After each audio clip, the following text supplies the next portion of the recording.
베레아 선교를 사도 바울이 잘 마쳤지요. 하지만 데살로니가에서 쫓아온 유대인들로 인해서 바울은 급히 떠날 수밖에 없었습니다. 어디로 향해 떠났습니까? 아덴으로 향해서 사도 바울은 또 옮겨갔습니다. 이 아덴이라고 하는 곳은 지금의 그리스의 수도 아테네입니다. 아테네. 올림픽이 처음 열렸던 그 아테네이죠. 그곳에 가서 실라와 디모데가 오기를 기다리고 있었습니다. 그런데 그 아덴을 이렇게 쭉 둘러보지요. 바울 당시 아덴은 이 헬레니즘 문화의 말하자면 수도와 같은 곳입니다. 로마가 정치적 수도라고 한다면 이 아덴은 문화와 학문의 수도의 역할을 했던 것이죠. 그래서 그 당시 헬레니즘 문화라고 하는 것을 이루어 가지고 이 아덴을 통해서 그 헬레니즘 문화가 로마가 통치하고 있는 그 온 유럽에 퍼져나갔던 것입니다. 그곳에 바울이 와서 쭉 둘러보고 있는 거예요. 보고 즐길 수 있는 곳이 참 많습니다. 다른 말로 하자면 관광할 수 있는 곳이 참 많은 곳이 아덴이 된다라고 하는 것이죠. 그런데 그 아덴을 둘러보면서 사도 바울은 관광하는 안목으로 둘러본 게 아니지 않습니까? 어떻게? 하나님의 마음과 예수 그리스도의 안목을 가지고 아덴을 쭉 둘러봅니다. 그때 사도 바울의 마음속에 특별한 감정이 솟아오릅니다. 세계 문화의 수도와 같은 아덴인데 이곳에 있는 수많은 신전들과 335 사람들이 모여서 하는 이야기를 이렇게 귀를 통해서 듣는데 그것을 보고 들을 때 사도 바울의 마음속에서 특별한 감정이 쏙 솟아오른다라고 하는 거예요. 그 감정이 무엇일까요?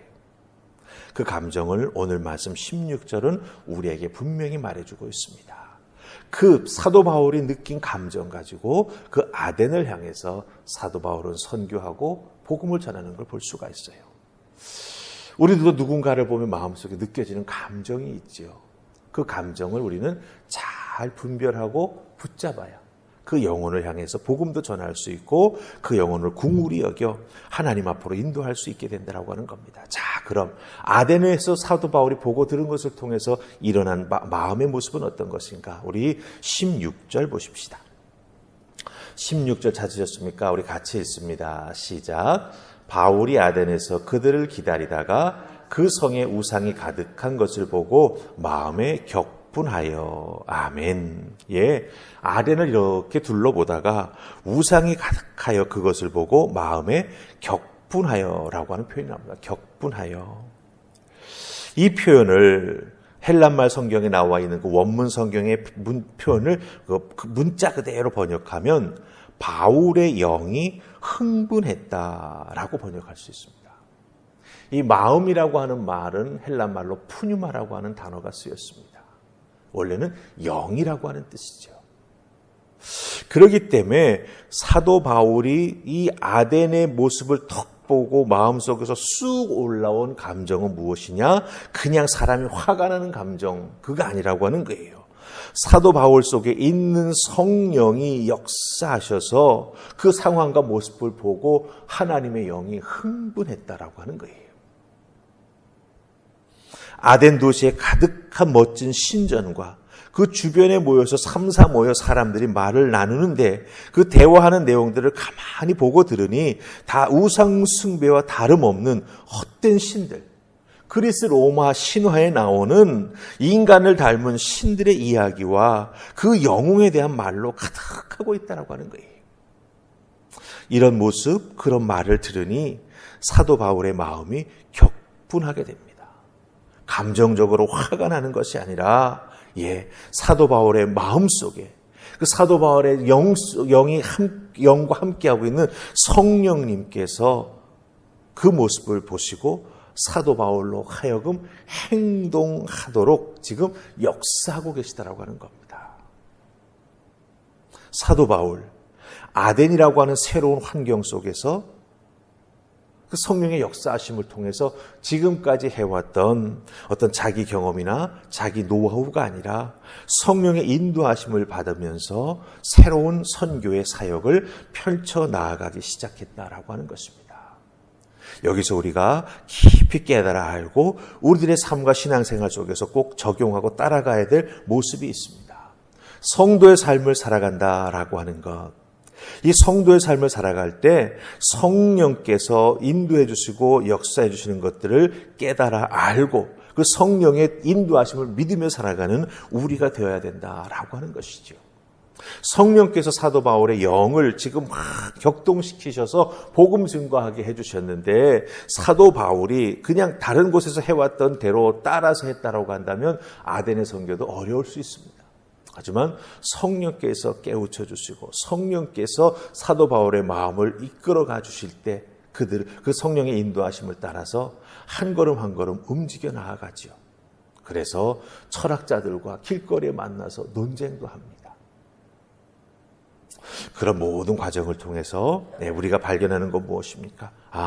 내 삶 속에 살아 역사하시는 성령님, 그 성령님의 말씀, 성령님의 깨닫게 해주시면 우리가 민감하면서 그것을 내 삶 속에 적용해 나아가는 우리가 되어야 한다라고 하는 것이지요.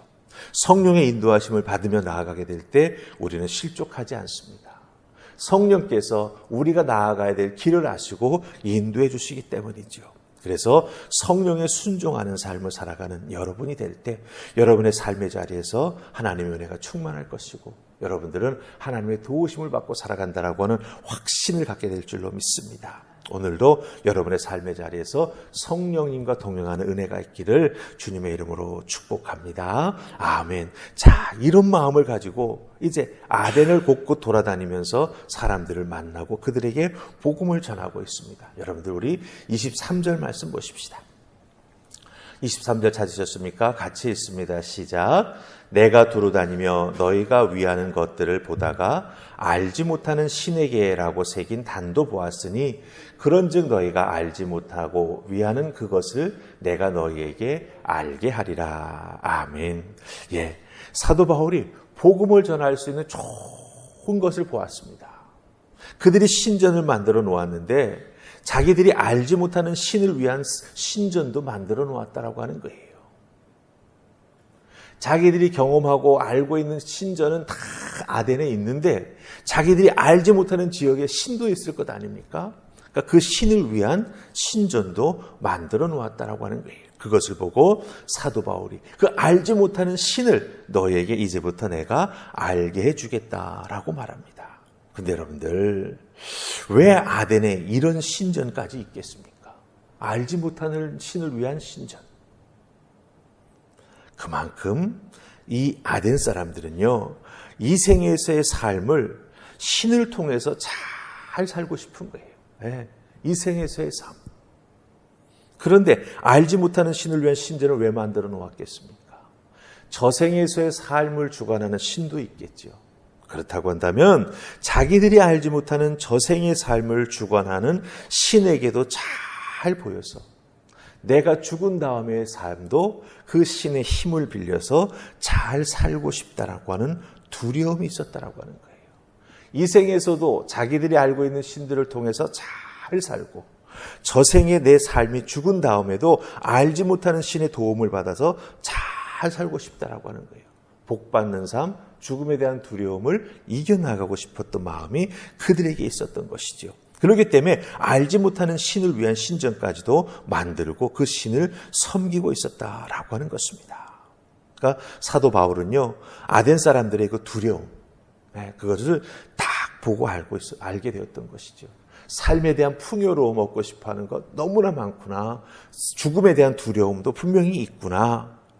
여러분들 근데 아덴 사람들이 우리와 얼마나 많이 닮았습니까? 그렇죠? 내가 예수 알지 못했을 때 이 생에서의 삶을 풍요롭게 살고 싶어서 얼마나 많은 이상한 것들을 쫓아다녔습니까? 점 보러 다녔고 무당 찾아다녔고 용하다고 하는 사람이 있으면 찾아가서 어찌 될 것인가 내 인생을 물어보지 않았었습니까? 사주팔자는 왜 그렇게 자주 보는지 그게 바로 우리들의 모습이고 오늘 말씀 속에 나오는 아덴 사람들의 모습이라고 하는 거죠. 그것을 너무나 딱 깨달은 바울은 하나님에 대해서 예수 그리스도의 복음에 대해서 설명하고 전해주겠다라고 분명히 외치고 선포하는 것을 보게 됩니다. 그래서 그 뒤에 그 복음 선포하는 내용이 쭉 나와요. 여러분들, 오늘 이 말씀, 이 특별히 23절을 통해서 우리가 무엇을 깨달아 알게 됩니까? 우리들도 이 땅에서 복받고 싶어하는 마음 가득합니다. 또한 예수 그리스도를 믿었으니 우리는 이제 저생의 삶에 대한 두려움이 없지 않습니까? 하나님을 믿으니 이 땅에서 우리 성도의 삶에 필요한 모든 것을 공급해 주시는 은혜를 받습니다. 저생의 삶에는 예수 그리스도를 믿어 영생을 약속받았습니다. 그러니 이 땅에 살면서 여러분들, 우리는 더 이상 두려워할 필요가 없지요. 딱 그것이 사도 바울의 마음입니다. 그럼 그 사도 바울의 마음을 본받아 우리는 무엇을 어떻게 하며 살아가야 되겠습니까? 이제 이와 같은 두려움에 사로잡혀 자는 자들, 이 땅에서 복받는 길이 진정 무엇인지 몰라서 헤매고 있는 자들을 향해 나아가 사도 바울처럼 내가 전해주겠다, 내가 너희들에게 알게 해주겠다라고 하는 담대한 마음으로 살아가는 우리가 되어야 합니다. 여러분이 살아가는 그 삶의 모습만 보아도 예수 믿으면 저렇게 복받는구나. 예수 믿으면 죽음에 대한 두려움 없이 오히려 담대하게 이 땅에서 더 열심히 살아갈 수 있구나. 그것을 보여주는 여러분들이 모델이 되어야 된다라고 하는 거 꼭 기억하시고, 오늘도 주어진 삶의 자리에서 성령님의 인도하심과 여러분 마음속에 있는 그 구원의 확신을 붙잡고 담대하게 살아가는 여러분들 되시기를 주님의 이름으로 축원합니다. 아멘. 우리 기도하십시다. 좋으신 하나님, 아덴에 도착한 사도 바울의 마음을 움직이시는 성령님의 역사하심을 봅니다. 성령님께서 사도 바울을 아덴에서 사용하시기 위해서 그 속에서 역사하시고, 그 속에서 선교를 준비시키시고, 그 속에서 길거리에서 만나는 사람들에게 무엇을 어떻게 말해야 할지 성령 하나님 사도 바울의 입술에 하나하나 다 말씀 붙여주시는 줄 믿습니다. 우리들도 이와 같은 담대함으로 성령께서 내 삶 속에 살아 역사하심을 믿고 온전히 우리들의 삶 속에서 예수 그리스도의 사랑과 복음의 진수를 보여주며 증거하는 삶 살아가는 우리 모두가 되게 하여 주시옵소서. 아버지께서 오늘 우리 하루의 삶도 붙잡아 이끌어 주시고 우리를 사용하여 하느님 영광 드러내는 일들 이루어 주실 줄 믿사옵고 예수님 이름으로 기도하옵나이다. 아멘.